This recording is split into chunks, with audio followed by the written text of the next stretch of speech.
Number আয়াতে আলোকপাত করেছেন, যে আয়াতটা দিয়ে আমি আলোচনা শুরু করেছি। আল্লাহ তাআলা বলছেন, রুসুলান মুবাশশিরিনা ওয়া মুনজিরিন লিআল্লা ইয়াকুনা লিন-নাসি আলাল্লাহি হুজ্জাতুন বা'দা রুসুল ওয়া কানা আল্লাহু আজিজান হাকীমা।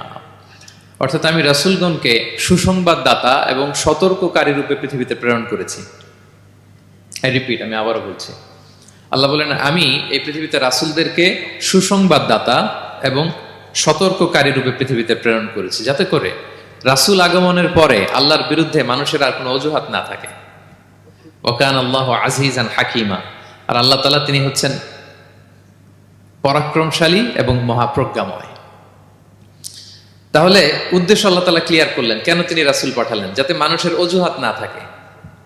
আল্লাহ তাআলা যদি রাসূল পৃথিবীতে বাণীবাহক হিসেবে প্রেরণ না করতেন, মানুষরা বলতো আল্লাহ আখিরাত বলে যে একটা কথা আছে, এটা তো আমি বুঝি নাই। আল্লাহ মৃত্যু